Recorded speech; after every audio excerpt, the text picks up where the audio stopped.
আমার মেয়েটাকে আমি যাইতে পারতে পারতাম বা তাদেরকে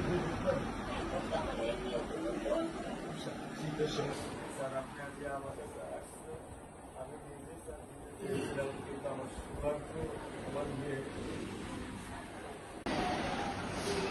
আপনি স্যার বিশ্বাস করবেন না আমার স্যার ৫৫ বছর বয়স আপনি মনে করতে পারে স্যার শেরপুরে লীগের একজন নেতার একটা বাচ্চাও স্যার মারা গিয়েছিলেন আপনার মনে হয় স্যার হয়তো আমার স্মরণ আছে ভালোবাসা আর ঋণের কাছে স্যার আমরা ঋণী কিন্তু স্যার আমার মারা যাওয়ার পর আমার আম্মার যে কষ্টটা দেখেছে আপনার স্যার কিছুটা আমি বুঝতে পারি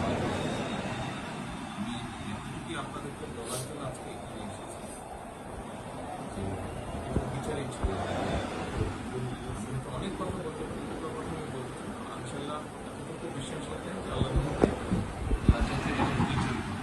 বিচার আপনারাই দেখবেন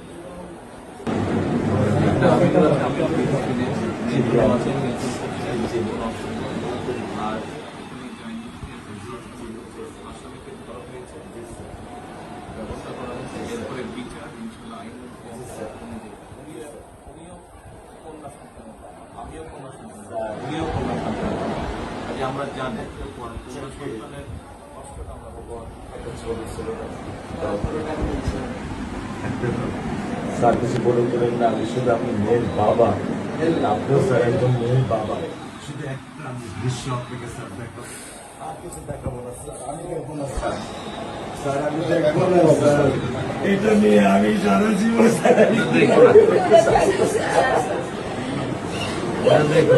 আমি কি করে দেবেন সারা জীবনে দৃশ্য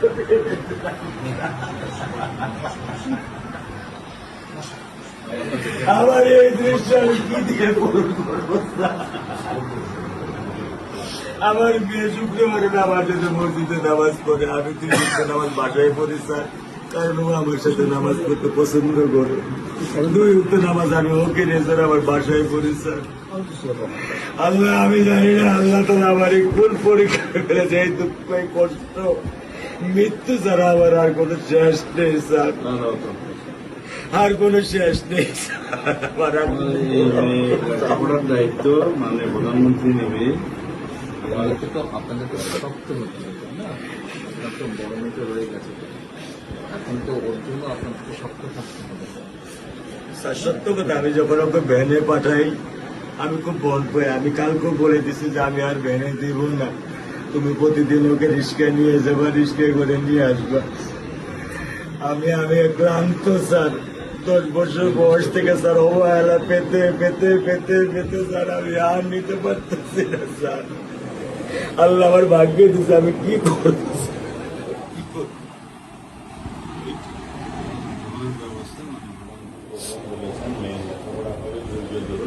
বিচার তুমি খুব সম্পৃক্ত এটা যে বেশি বলতে পারবো না কারণ আদালতের বিষয় তো আমরা চার্জশিট দেবো ইনশাআল্লাহ এই 24 ঘন্টার মধ্যে আমি সত্য কথা বলি আমার 55 বছর বয়সে আমি এত দ্রুত এত সুন্দর এত সুচারুভাবে আমি কখনো দেখিনি এটা আমি বুঝতে পারছি এটা তো বুঝতে এটা আমি বুঝতে পারছি স্যার প্রধানমন্ত্রী চলে আসছেন এটা আমার সৌভাগ্য আমি আমি সত্যিকার ভাবে স্যার আমি বলি আমি এটা স্যার প্রত্যাশা করিনি যে আপনার মতো মানুষ আমার এই 10,000 টাকার একটা ফ্ল্যাটে স্যার আপনি পা রাখবেন কিন্তু এই বিশ্বাস ছিল যে আপনি 8-10 জন না যে মানুষ ট্রাফিক সিগন্যালে দাঁড়িয়ে থাকে নিয়ম মেনে চলে সে মানুষকে বুঝতে স্যার আমার এইটুকু বয়সে স্যার যথেষ্ট স্যার স্যার কোন আপনি একটু ধৈর্য ধরবেন আমি ওকে কোনো নিয়ন্ত্রণ করতে পারতেছি না। আল্লাহ চায় আপনার সন্তানের এই অবস্থার জন্য যে দায়ী তার বিচার ইনশাল্লাহ হবে সেটা শিখবেন আর মালিক যে আল্লাহ তাআলা মালিক ওনার কাছে আমাদের কাছে সাহায্য চাও আল্লাহ রহম করলেন সব কিছু দিতে মানুষ হিসাবে আমাদের যেটা করার আমরা স্যার মিরপুর 10 নম্বর আইডিয়াল স্কুলে ক্লাস 9 এ পড়েছে টোটাল ওগুলা নিয়ে চিন্তা করবেন না ওগুলা ইনশাল্লাহ পাচ্ছে আপনি যখন যেহেতু বলেছেন আপনি আপনার কষ্টের কথা বলেছেন সেই ব্যাপারে আমরা যেটা আমাদের পক্ষে সম্ভব ইনশাল্লাহ বলবেন বোন? না, আমার স্বামী যেটাই করছে, এটা আমার চাওয়া। স্যার, আপনাদের আপনি আমাদেরকে একটু মেহরবানি করে আমাদের খেয়াল রাখবেন, মেহরবানি করে দেন। আমরা প্রথমে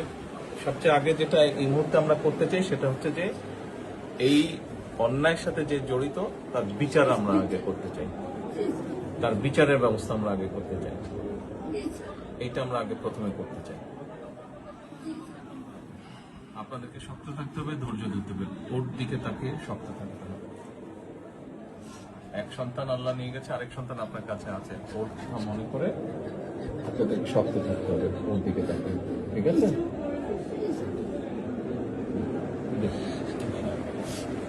চলে আসছে, ভাই চলে আসছে, আজকে চলবো।